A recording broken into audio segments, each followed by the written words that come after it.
बिस्मिल्लाहिर्रहमानिर्रहीम। अस्सलाम वालेकुम। आप देख रहे हैं मास्टर असील यूट्यूब चैनल। पिछले दिनों मेरे एक इंतहाई मोहतरम व्यूवर के साथ मेरी कमेंट बॉक्स के अंदर एक बहस हुई खड़दुम्बे असील के बारे में। एक मेरी वीडियो थी खड़दुम्बे असील के बारे में, तो उसके नीचे कमेंट बॉक्स में मेरे साथ मेरे इंतहाई मोहतरम काबिल एहतराम भाई ने मेरे साथ बहुत देर तक बहस की कि खड़दुम्बे असील होते हैं। उस वीडियो में मैंने बात की थी कि जो खड़दुम्बे असील होते हैं ये कहीं ना कहीं किसी और ब्रीड के क्रॉस में होते हैं, प्योर ये असील नहीं होते। इनका कहीं ना कहीं पीछे क्रॉस ज़रूर होता है, चाहे देसी के साथ हो या चाहे किसी इम्पोर्टेड ब्लड के साथ हो या किसी भी कोई और ब्रीड के साथ हो। और वो ब्रीड अच्छी ब्रीड भी हो सकती है, ज़रूरी नहीं है कि जो पीछे क्रॉस हुआ है वो किसी बुरी ब्रीड का ही क्रॉस हुआ है, ऐसा नहीं है। किसी अच्छी बेहतरीन फाइटर और गेम बर्ड जो ब्रीड है उसी का क्रॉस हो सकता है। और मैंने ये बात की थी कि वो खड़दुम्बे असील प्योर असील नहीं थे। तो मेरे उस भाई ने मेरे साथ बड़ी लंबी चौड़ी बहस की कि भाई आपका नॉलेज अच्छा नहीं। उसने मुझे कहा कि आपका नॉलेज नहीं है, आप अपने नॉलेज को अपडेट करें। खड़दुम्बे असील गेम में अच्छे परफॉर्म करते हैं, बड़े बड़े अच्छे खड़दुम्बे असील हैं जो गेम में बहुत अच्छा परफॉर्म करते हैं, नाम बनाते हैं। तो मैंने उस वीडियो में कहीं बात नहीं की कि खड़दुम्बे असील गेम बर्ड नहीं है, मैंने असील होने की बात की थी। तो ये एक हिस्ट्री है कि जो असील थे वो ज़ेर दुम में थे या रास दुम में थे। ज़ेर दुम होते हैं जिनकी दुम नीचे ज़मीन के साथ ज़मीन की तरफ लगती है, और रास दुम होते हैं जो ज़मीन के लेवल के बराबर सीधी होती है, सीधे रास दुम होते हैं। अमूमन जिस तरह से हमारे मियाँ वाली अक्सर रास दुम में होते हैं, कई और परिंदे हैं बड़े खूबसूरत अच्छे परिंदे हैं जो रास दुम में होते हैं, तो वो रास दुम में होते हैं या ज़ेर दुम में होते हैं, लेकिन खड़दुम्बे नहीं है। कोई भी अच्छा असील प्योर असील खड़दुम्बा नहीं है जिसकी दुम ऊपर को उठी हुई हो। तो आज का टॉपिक यही है, मैं आपके सामने हिस्ट्री रखने वाला हूँ। जहाँ तक मेरा नॉलेज है, जहाँ तक मैंने रिसर्च की है, मैं खड़दुम्बे असील के बारे में अपना जो पॉइंट ऑफ व्यू आपके सामने रखने वाला हूँ। आप इस पे मेरे साथ इख्तलाफ कर सकते हैं, आपको हक हासिल है, मैं आपके इख्तलाफ का भी एहतराम करूँगा।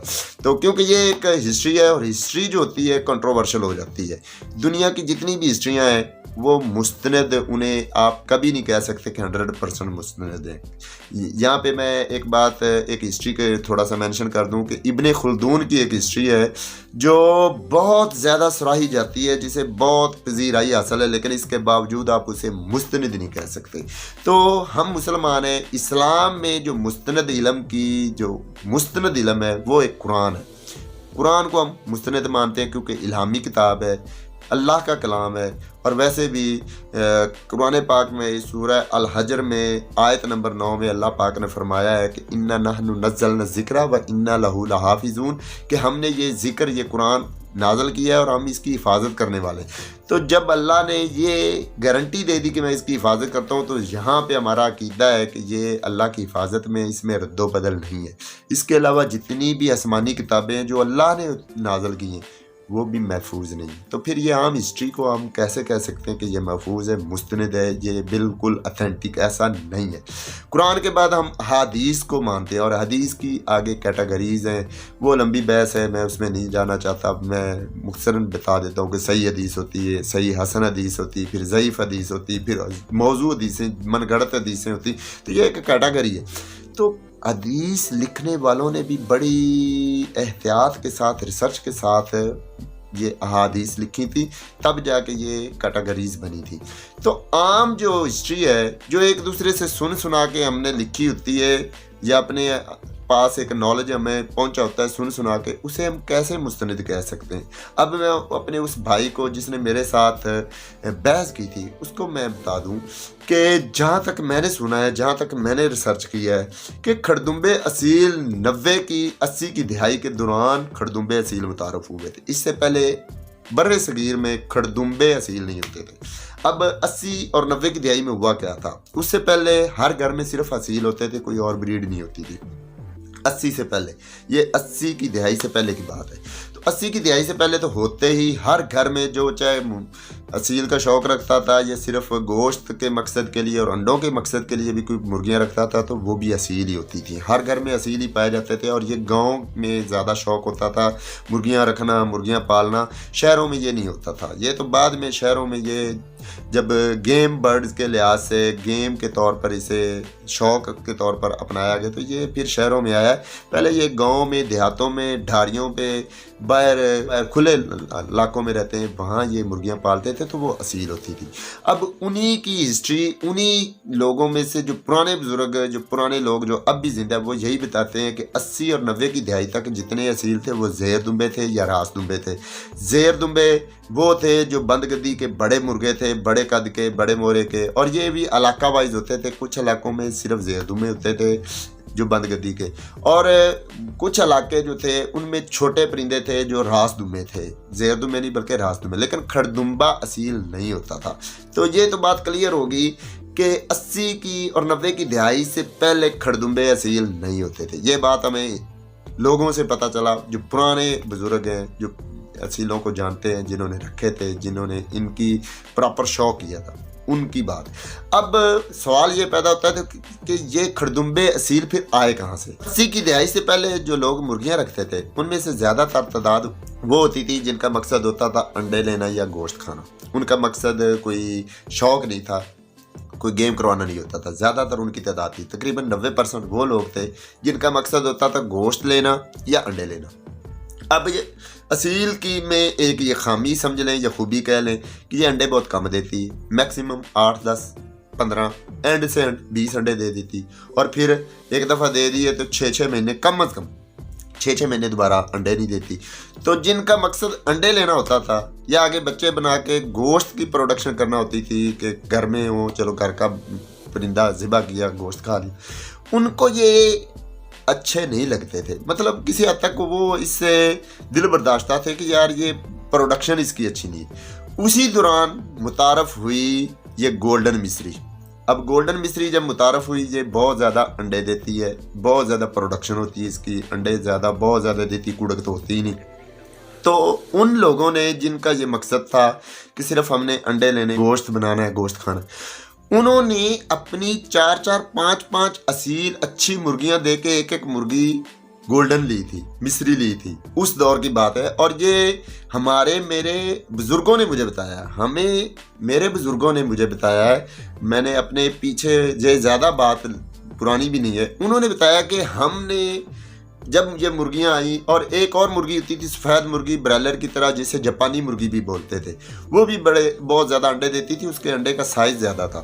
اور وہ بزرگ بتاتے ہیں کہ ہم نے اپنی اصیل مرغے 3، 4 مرغے دے کے ایک مرغی اس کے بدلے میں لی تھی، کیونکہ ہمارا تو مقصد انڈے لینا یا گوشت کھانا ہوتا تھا۔ تو جب وہ مرغیاں گھروں میں داخل ہوئیں، وہ تھی کھڑدمبی۔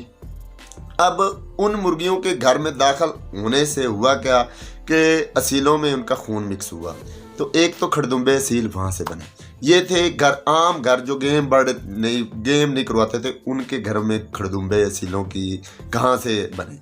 لیکن وہ کھڑدمبے اصیل کیونکہ عام جاپانی اور مصری ککڑیوں سے، مرغیوں سے بنے تھے، تو اس لیے وہ اچھے فائٹر نہیں تھے، وہ کیونکہ وہ ان کی بلڈ ہی اچھا نہیں تھا۔ لیکن 80 اور 90 کی دہائی کے بعد امپورٹڈ فائٹر برڈ بھی آنے لگے، تھائی سے دوسرے بھی آنے لگے 90 کی دہائی میں، تھائی کے اور بھی کئی ملکوں سے فائٹر مرغے آنے لگے یہ 90 کی دہائی میں۔ اور اس سے بھی پہلے انگریز دور میں انگریزوں نے بھی کئی اپنے مرغے فائٹنگ کے لیے ادھر سے یہاں لے کے آئے تھے جو اچھی فائٹ کرتے تھے، وہ بھی کھڑدمبے تھے۔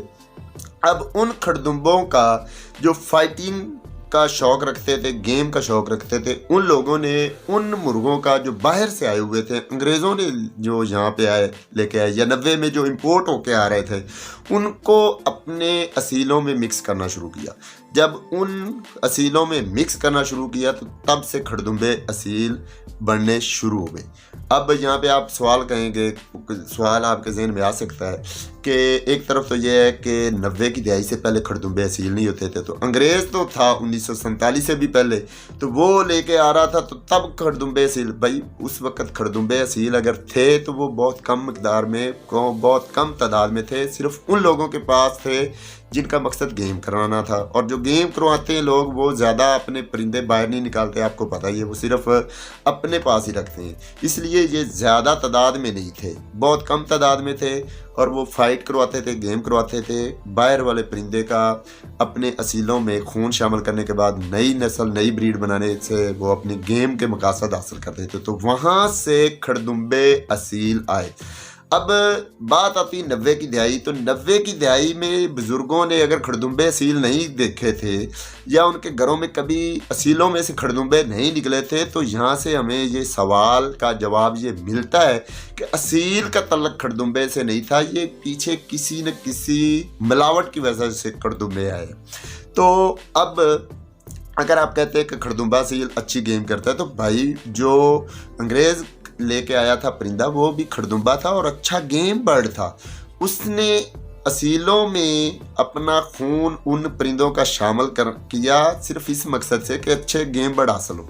अब असील की कैटेगरी या असील की खुसूसियत ये है कि ये गैरत वाला है।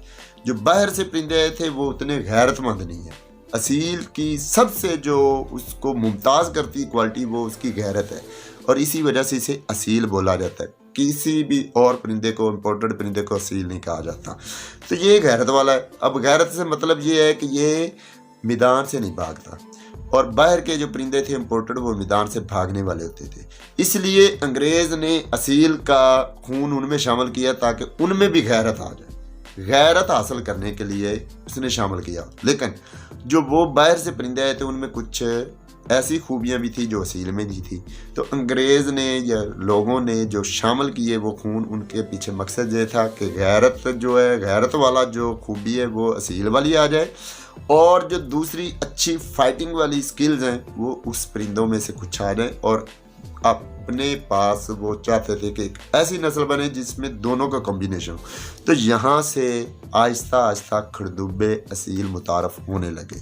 तो मैं आज भी अपने उस पॉइंट पे आज भी मैं कायम हूँ कि खड़दुम्बे असील में कहीं ना कहीं पीछे इम्पोर्टेड ब्लड का या किसी देसी का या किसी और ब्रीड का कोई ना कोई खून शामिल ज़रूर है।